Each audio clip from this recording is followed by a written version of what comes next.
आइए समझते हैं क्वेश्चन 11।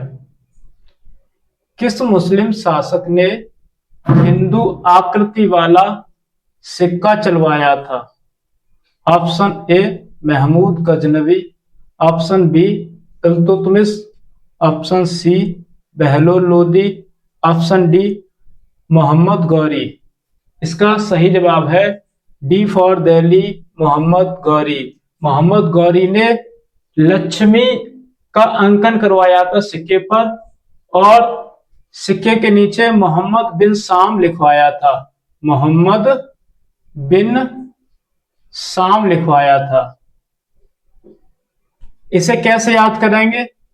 गौरी, लक्ष्मी कैसी थी? लक्ष्मी गौरी थी। ऐसे याद करेंगे कि लक्ष्मी कैसी थी? गौरी। गौरी ने लक्ष्मी का अंकन करवाया था सिक्के पर। अब सभी विकल्पों की व्याख्या समझते हैं। महमूद गजनवी पहला शासक है जिसने चांदी का सिक्का चलवाया था, जो 56 ग्रेन का सिक्का था। महमूद गजनवी का सिक्का 56 ग्रेन का था। इल्तुतमिश ने टंका और जीतल नामक दो सिक्के चलवाए थे।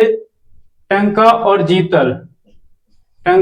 जीतल नामक दो सिक्के चलवाए थे, जिसमें एक टंका बराबर 48 जीतल होता था। एक टंका बराबर 48 जीतल होता था। किसी किसी किताब में यह 50 जीतल भी मिलता है। बहलोल लोदी ने लोदी प्रकार का सिक्का चलवाया था, जो अकबर काल तक चला था। आइए समझते हैं क्वेश्चन 12। निम्नलिखित में से सल्तनत पर किन वंशों ने क्रम से शासन किया था? क्रम से, ध्यान रखना इसमें क्रम से पूछा है। ऑप्शन ए गुलाम वंश, खिलजी वंश, सैयद वंश, लोधी वंश। ऑप्शन बी खिलजी वंश, तुगलक वंश, सैयद वंश, लोधी वंश, गुलाम वंश। ऑप्शन सी सैयद वंश, लोधी वंश, तुगलक वंश। ऑप्शन डी गुलाम वंश, खिलजी वंश, तुगलक वंश, सैयद वंश, लोधी वंश।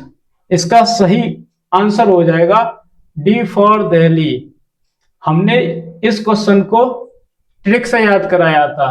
ट्रिक थी हमारी गुलाब खिले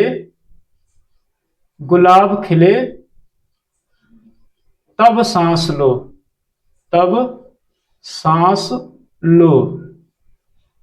गुलाब से हो जाएगा गुलाम वंश, खिल से हो जाएगा खिलजी वंश, तब से हो जाएगा तुगलक वंश, और सांस से हो जाएगा सैयद वंश, और लो से हो जाएगा लोधी वंश।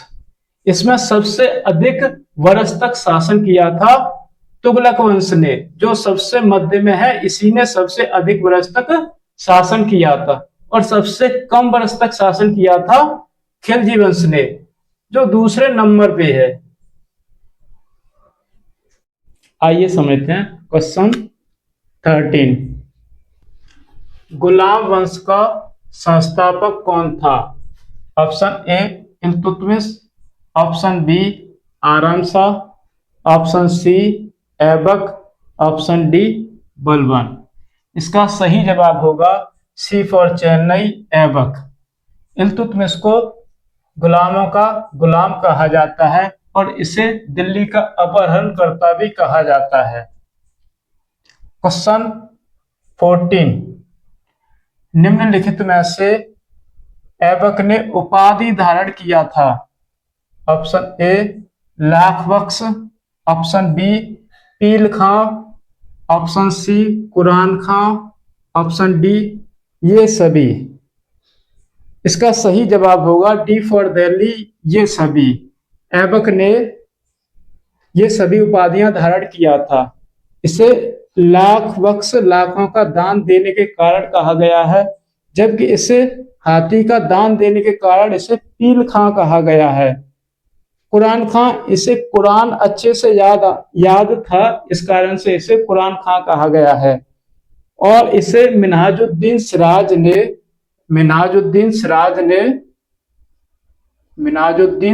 ने अपनी पुस्तक तबकाते नासरी में, तबकाते नासरी में ऐबक को, ऐब केसल कहा है, ऐब केसल, ऐब केसल कहा है। ऐब केसल का अर्थ होता है हाथ का लूला। आइए समझते हैं क्वेश्चन 15। निम्नलिखित में से ऐबक ने स्थापत्य के निर्माण में योगदान दिया था। Option A Qutub Minar, option B Adhai Din का झोंपड़ा, ऑप्शन सी कुब्बत उल इस्लाम मस्जिद, ऑप्शन डी ये सभी। इसका सही जवाब होगा डी फॉर दिल्ली, ये सभी। कुतुब मीनार की नींव रखी थी ऐबक ने, जबकि इल्तुतमिश ने कुतुब मीनार का निर्माण करवाया था। अढ़ाई दिन का झोंपड़ा ऐबक ने बनवाया था और यह दिल्ली में स्थित है। कुब्बत उल इस्लाम मस्जिद यह भी दिल्ली में स्थित है। इसका सही जवाब है ये सभी। इन सभी में ऐबक का योगदान था। आइए समझते हैं क्वेश्चन 16। निम्नलिखित में से ऐबक की राजधानी थी। Option A Delhi, option B Lahore, option C Bengal, option D Bihar. इसका सही जवाब हो जाएगा बी फॉर बॉम्बे, लाहौर। दिल्ली में इल्तुतमिश ने राजधानी बनाया था, जबकि ऐबक का सरदार बख्तियार खिलजी, बख्तियार खिलजी, जिसने बिहार में नालंदा विश्वविद्यालय को नष्ट कर दिया था। नालंदा विश्वविद्यालय की स्थापना कुमारगुप्त ने करवाया था, कुमारगुप्त ने करवाया था। यहां से सवाल पूछा जाता है अक्सर कि नालंदा विश्वविद्यालय को नष्ट किसने किया था। कभी कभार यह पूछ लेता है परीक्षा में कि नालंदा विश्वविद्यालय की स्थापना किसने करवाई थी, और बख्तियार खिलजी ने ही बंगाल को जीत लिया था। क्वेश्चन 17। निम्नलिखित में से ऐबक की मृत्यु का प्रमुख कारण था। Option A kabaddi, option B शिकार, ऑप्शन सी युद्ध, ऑप्शन डी चौगान। इसका सही जवाब होगा डी फॉर दिल्ली, चौगान। ऐबक चौगान खेलते वक्त घोड़े से गिर गया था, इस कारण से ऐबक की मृत्यु हो गई थी। आइए समझते हैं क्वेश्चन 18। सल्तनत काल का प्रथम शासक जिसने राजधानी दिल्ली को स्थानांतरण किया था। Option A Iltutmish, option B Aibak, option C Balban, option D Alauddin Khilji. इसका सही जवाब होगा ए फॉर आकाश, इल्तुतमिश। दिल्ली सल्तनत का प्रथम शासक था जो लाहौर से दिल्ली राजधानी बनाई थी। ऐबक की राजधानी लाहौर थी और लाहौर से ही इसने दिल्ली में स्थानांतरण किया था राजधानी को। क्वेश्चन 19। दिल्ली का प्रथम शासक जिसने सुल्तान की उपाधि धारण किया था। Option A Balban, option A Aibak, option B Balban, option C Mahmud Ghaznavi, option D Iltutmish. Delhi का पहला शासक था जिसने सुल्तान की उपाधि धारण किया था। इसका सही जवाब है डी फॉर दिल्ली, इल्तुतमिश। इल्तुतमिश ने ही बगदाद के खलीफा से खिल्लत प्राप्त किया था और सुल्तान ए आजम की उपाधि धारण किया था, जबकि भारत का पहला सुल्तान है जिसने सुल्तान की उपाधि धारण किया था, महमूद गजनवी।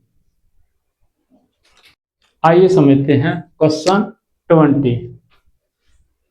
40 तुर्क सरदारों का गठन किसने किया था। Option A Balban, option B Aram Shah, option C Bahram Shah, option D Iltutmish. इसका सही जवाब होगा डी फॉर दिल्ली, इल्तुतमिश। तुर्कान चहलगानी का गठन इस इल्तुतमिश ने किया था, जबकि तुर्कान ने चहलगामी को समाप्त कर दिया था बलबन ने। क्वेश्चन 21, टंका तथा जीतल नामक अरबी सिक्के चलाया था। Option A Iltutmish, option B Aibak, option C Razia, option D Nasiruddin Mahmud. इसका सही जवाब हो जाएगा इसका सही जवाब हो जाएगा ए फॉर आकाश इल्तुतमिश। यह नासिरुद्दीन महमूद इल्तुतमिश का बेटा था, जिसकी मृत्यु मंगोल आक्रमण में हो गई थी। इसके कारण इल्तुतमिश ने इसका सुल्तानगढ़ी के नाम से एक मकबरा बनवाया था। सुल्तानगढ़ी का मकबरा बनवाया था, जो दिल्ली में स्थित है। और यह शमसी वंश का अंतिम शासक था नासिरुद्दीन महमूद। यह शमसी वंश का अंतिम शासक था नासिरुद्दीन महमूद। आइए समझते हैं क्वेश्चन 22, इल्तुतमिश के बारे में किसने उल्लेख किया है कि इसने न्याय की घंटी लगवाया था।